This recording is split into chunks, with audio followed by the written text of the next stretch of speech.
अस्सलाम वालेकुम अज़ीज़ तलबा। आज जो हमारा टॉपिक है वो है ओ रिंग थ्योरी। ओ रिंग थ्योरी माइकल क्रैमर ने 1993 में पेश की थी और इसका जो नाम है ओ रिंग मॉडल, इसकी वजह बड़ी दिलचस्प है। हुआ ये कि 1986 में 1986 में नासा ने एक शटल छोड़ी खला में, जिसका नाम था द चैलेंजर। चैलेंजर नाम की एक शटल जब खला में उन्होंने छोड़ी तो जो ही उन्होंने जब उसने टेक ऑफ किया उस शटल ने, तो टेक ऑफ होने के बमुश्किल 15 से 20 सेकंड के बाद ही वो शटल कोलैप्स कर गई, क्रैश कर गई, शटल तबाह हो गई, गिर गई। उसमें 7 अफराद थे जो इस शटल के साथ जा रहे थे, जो ज़ाहिर है हाईली स्किल्ड लोग थे, साइंटिस्ट थे जिन्होंने जाके स्पेस में एक्सपेरिमेंट्स करने थे। वो सातों के सातों उनकी डेथ हो गई और स्पेस शटल तबाह हो गई।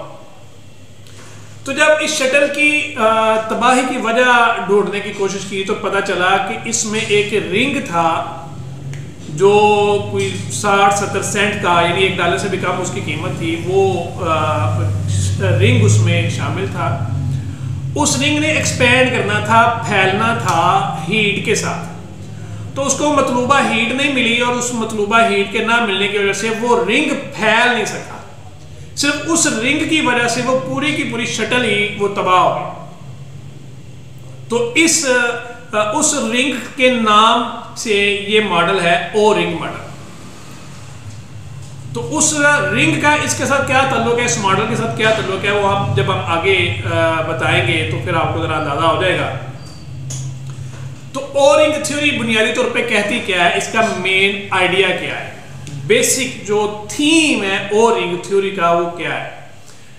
ओ रिंग थ्योरी का बेसिक थीम ये है कि जो मॉडर्न प्रोडक्शन है ना, वो अब सिंपल नहीं रही, वो अब हो गई है कॉम्प्लेक्स, वो अब हो गई है पेचीदा, और वो किसी एक बंदे के बस का काम नहीं है। उसमें आपको एक टीम वर्क चाहिए होता है, उसमें एक टास्क, नंबर ऑफ टास्क चाहिए, मुख्तलिफ शोबे होते हैं जो अपना अपना काम करते हैं और वो मुख्तलिफ शोबे मिल के एक टोटल आउटपुट प्रोड्यूस करते हैं।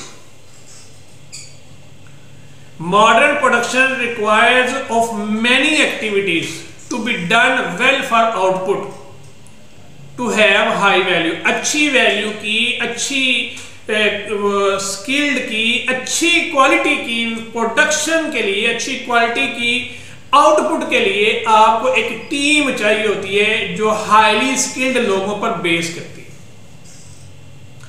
और वो कंप्लीमेंटरिटी भी हो उनमें, यानी वो एक स्किल दूसरी को पूरी करे, दूसरी स्किल तीसरी को पूरी करे, तीसरी स्किल चौथी को पूरी करे, चौथी स्किल पांचवी को पूरी करे। और ये नंबर ऑफ टास्क जो हैं वो हाईली स्किल्ड होंगे। अगर उनमें से एक भी स्किल जो है ना वो लो स्किल्ड में चली गई, वो अच्छी क्वालिटी की स्किल ना हुई, उस प्रोडक्शन में एक भी लिंक वीक हो गया, तो आपकी की सारी आउटपुट जीरो हो जाएगी। ये ताल्लुक है ओ रिंग के साथ, उस शटल के साथ। जिस तरह उस शटल में सिर्फ एक छोटी सी रिंग ने उस पूरी शटल को तबाह कर दिया, उस पूरी इतनी बड़ी क्वालिटी प्रोडक्ट को तबाह कर दिया सिर्फ एक वीक लिंक ने, तो रिजल्ट क्या आता है उससे कि वो सारी की सारी आउटपुट आपकी जीरो हो जाती।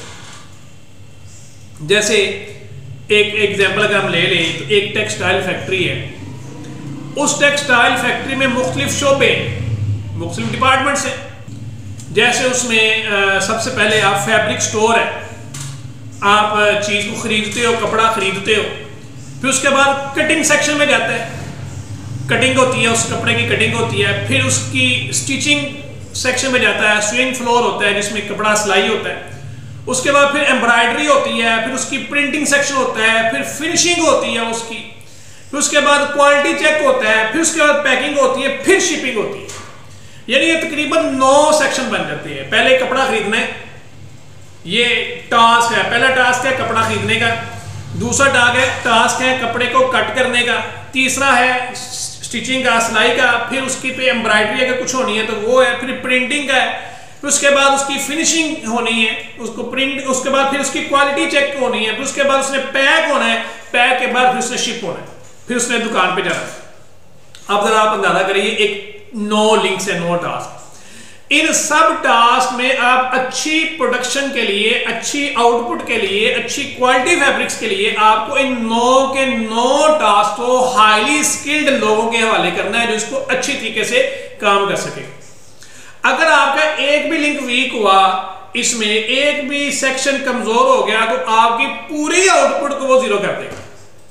तो ये लिंक था और रिंग के साथ उसका, कि जिस तरीके से उस रिंग ने पूरी शटल को तबाह कर दिया, इस तरीके से प्रोडक्शन फंक्शन में जो मॉडर्न प्रोडक्शन फंक्शन है, ये तो एक मैंने एग्जांपल दिया आपको टेक्सटाइल की, लेकिन इसके अलावा किसी भी सेक्टर में चल जाएं आप, मैन्युफैक्चरिंग में आप कारें बनाने की इंडस्ट्री में चल जाएं, तैयारे बनाने की इंडस्ट्री में चल जाएं, शिप्स बनाने की इंडस्ट्री में चल जाएं, किसी भी इंडस्ट्री में चल जाएं, वहां पे आपको नंबर ऑफ टास्क में हाई क्वालिटी वैल्यू में, जहां पे आपको नंबर ऑफ टास्क मिलेंगे, मुख्तलिफ सेक्टर काम करते वाले मिलेंगे। तो अब अगर किसी एक सेक्टर में भी नाकामी आ गई, किसी एक सेक्टर में भी फेलियर आ गया, जैसे कपड़ा ही अच्छा नहीं खरीदा, अगर आपने कपड़ा अच्छा नहीं खरीदा तो फिर जाहिर बात है सारे आगे 9 के 9 सेक्शन बड़े अच्छे भी होंगे, तो लो क्वालिटी ऑफ फैब्रिक की वजह से आपके आउटपुट कम वैल्यू पे आ जाएगी। अगर आपने कपड़ा अच्छा खरीद लिया लेकिन कटिंग वाला सेक्शन अच्छा नहीं, तो उसने कटिंग अच्छी नहीं की, तो फिर सारे की सारी आउटपुट पे जो है वो जीरो फिर जाएगा। इसी के से स्टिचिंग अच्छी नहीं है, फैब्रिक की एम्ब्रॉयडरी अच्छी नहीं हुई, प्रिंटिंग का कलर अच्छा नहीं है, फिनिशिंग अच्छी नहीं हुई, क्वालिटी ने चेक नहीं किया उसको, और पैकिंग अच्छी नहीं है, ब्रांडिंग अच्छी नहीं है, तो अल्टीमेटली वो पूरी की पूरी आपकी जो क्वालिटी है वो आउटपुट है वो जीरो हो जाए।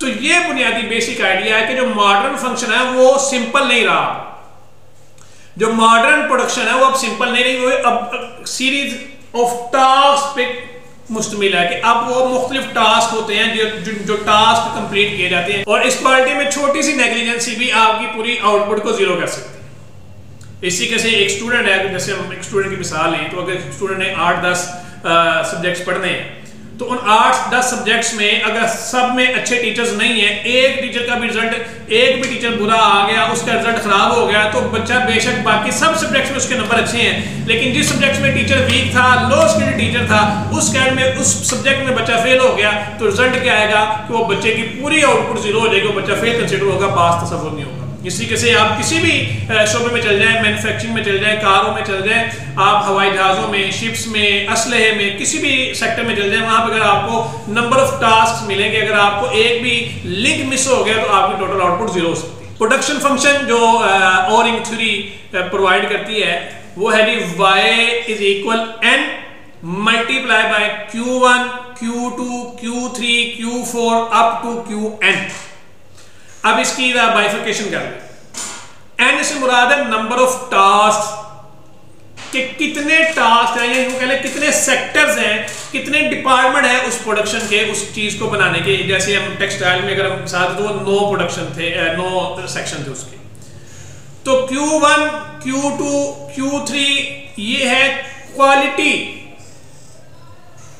कह लें, या इसको आप कह लें अगर मजीद आसान अल्फाज में समझना चाहें तो ये है probability of completing the task, के कितने फीसद चांसेस हैं कि अच्छे तरीके से इस काम को कंप्लीट किया जा सकता है।